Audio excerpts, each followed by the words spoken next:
Horror कहानियाँ थी। खूनी गुड़िया। वो आवाज। आधी रात का वक्त हो चुका था। पड़ोस वाले घर से फिर से किसी बच्चे की रोने की आवाज सुनाई देने लगी और साथ में उसी घर में रहने वाली देवकी नाम की औरत की लोरी गाने की आवाज भी। ये आवाज सुनते ही राधिका डर से थर थर कांपने लगी। उसने जल्दी से गहरी नींद में सोए अपने पति केशव को जगाया। केशव उठो, देखो ना, फिर से किसी की लोरी गाने की आवाज आ रही है बाजू वाले घर से। क्या हुआ राधिका, क्यों परेशान हो रही हो? अरे कोई आवाज नहीं आ रही है यार। लेकिन अभी बस 2 मिनट पहले तो देव की लोरी गा रही थी और एक बच्चा रो रहा था। अरे कोई मूवी देख रहा होगा, उसकी आवाज होगी। देवकी और उसके पति मोनिश ने बताया ना कि उनके बच्चे नहीं होते। उस घर में कोई बच्चा नहीं है। अब ना तुम भी सो जाओ और मुझे भी सोने दो। लेकिन अभी बस 2 मिनट पहले तो देव की लोरी गा रही थी और एक बच्चा रो रहा था। राधिका हैरान थी कि आवाज सिर्फ उसे ही सुनाई क्यों देती थी। लेकिन जब उसके पति केशव ने उसकी बात नहीं सुनी तो वो सोने की कोशिश करने लगी। लेकिन राधिका के कानों में किसी छोटी बच्ची के हंसने की आवाज गूंजने लगी। राधिका बुरी तरह से डर गई थी।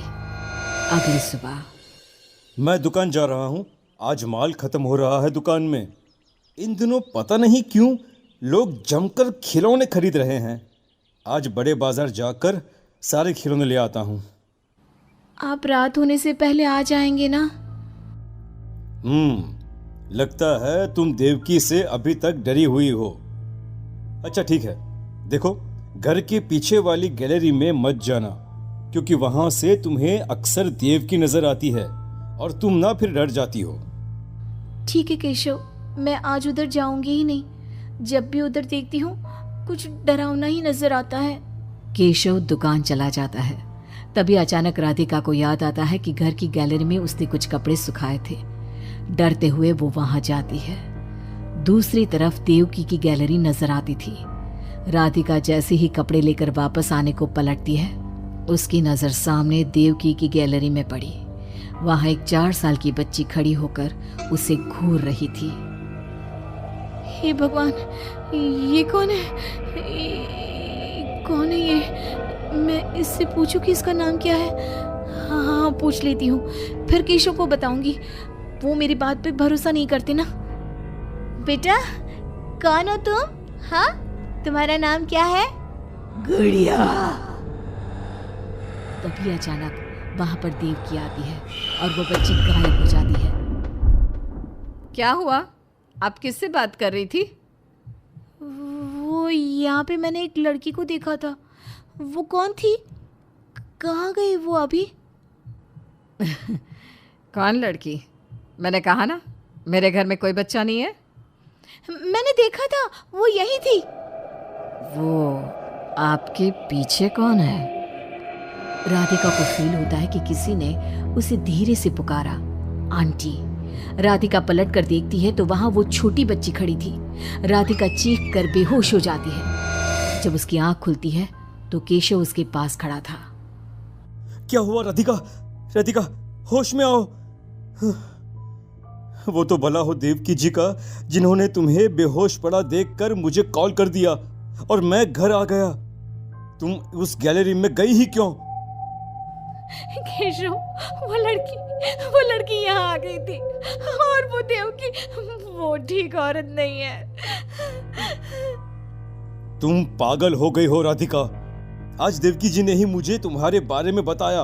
क्या सोचती रहती हो? अरे कोई नहीं है उस घर में। अगले दिन केशव के दुकान जाते वक्त, मैं भी आज आपके साथ चलूंगी। अच्छा ओके ठीक है, चलो चलो। अब दुकान पर पहुंचकर, वाह केशव, कितने सारे नए खिलौने। और ये इस पैकेट में क्या है? अरे एक बड़े साइज की डॉल है, मार्केट में नहीं आई है। सोचा अगर लोग खरीदेंगे तो अगली बार और ऑर्डर कर दूंगा। क्या मैं देख लूं इस डॉल को? हाँ देख लेना, मैं जरा माल लेने बड़े बाजार जा रहा हूँ। तुम दुकान संभाल लो और आराम से बैठकर खिलौने देख लो, ठीक है? केशव दुकान से चला जाता है। तभी कुछ देर बाद देवकी दुकान पर आती है। कैसी हो तुम? तुम यहाँ क्या लेने आई हो? गुड़िया। गुड़िया? मेरा मतलब तुम गुड़िया का क्या करोगी? तुम्हारे घर में तो बच्चे। तुम मुझे गुड़िया दिखाओ, बस बड़ी वाली गुड़िया। राधिका घबराते हुए बड़ी डॉल का पैकेट खोलती है। बिल्कुल ऐसी ही डॉल चाहिए। आज वो खुश हो जाएगी इसे देखकर। कौन कौन खुश हो जाएगी? देवकी अजीब नजरों से राधिका को देखती है और बिना कुछ कहे पैसे देकर चली जाती है। उसके जाने के बाद राधिका शॉप के अंडरग्राउंड में नए टॉयज का मॉल चेक करने जाती है। वहां बच्चों का एक झूला था। राधिका ने देखा कि वो झूला हिल रहा था, जैसे अभी अभी कोई वहां से उतरा हो। राधिका को किसी छोटे बच्चे की आवाज आती है। कौन है वहां? वही छोटी लड़की जो देविका के घर दिखी थी राधिका के सामने आ जाती है। आंटी, मुझे गुड़िया चाहिए, वो बड़ी वाली। मेरे पास कोई गुड़िया उड़िया नहीं है। बड़ी गुड़िया चाहिए, मुझे दे दो, नहीं तो मैं ये सारे खिलौने जिंदा कर दूंगी और फिर वो आपको मार डालेंगे। कौन हो तुम? मैंने कहा ना नहीं है मेरे पास बड़ी गुड़िया।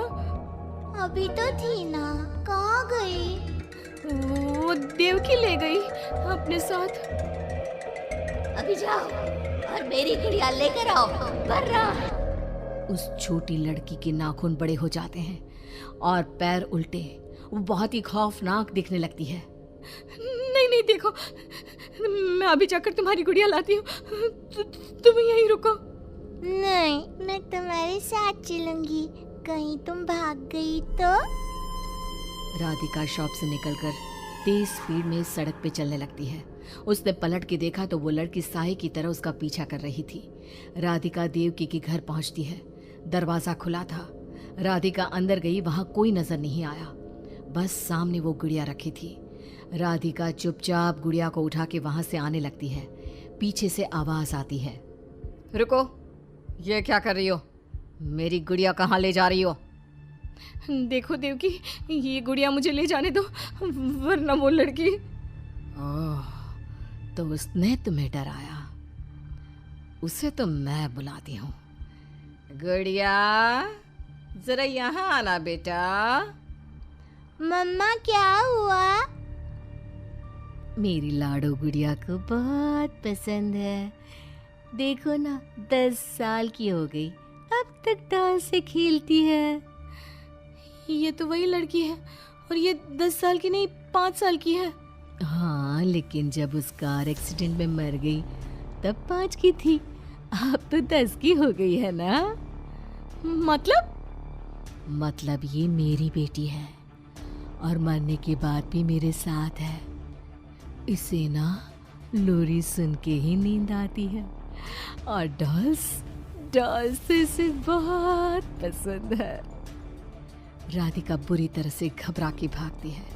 भागते भागते मेन रोड पे आ जाती है। वहीं उसका एक्सीडेंट होता है और उसकी मौत हो जाती है। मगर राधिका की मौत के बाद केशव को पास वाले घर से बच्चे के रोने और लोरी गाने की आवाज सुनाई देने लगती है।